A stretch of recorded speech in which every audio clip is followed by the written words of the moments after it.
In recent months, Lithuania has continued to provide significant support to Ukraine in its fight against aggression. One notable example of this is the recent contribution from the Lithuanian Ministry of Defense, the donation of trucks and spare parts for American M113 armored personnel carriers, which will assist Ukrainian forces in strengthening their defense capabilities. This step is part of a broad assistance program that includes not only the delivery of equipment but also the development of Ukraine's defense capacities. In addition to military vehicles, Lithuania has actively supplied Ukraine with various defense systems such as drones, air defense systems, and materials for the creation and modernization of weaponry. In 2024, Lithuanian companies delivered drones, thermal imagers, and wheeled loaders to Ukraine, significantly enhancing the Ukrainian military's capabilities in the fight against the enemy.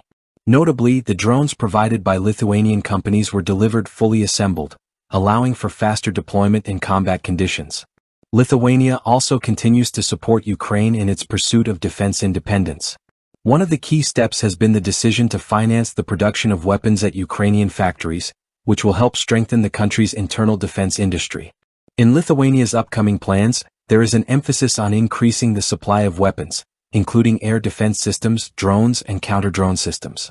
The Ministry of Defense also assures that efforts will continue in collaboration with other countries to enhance joint military initiatives and strengthen international funds for assisting Ukraine.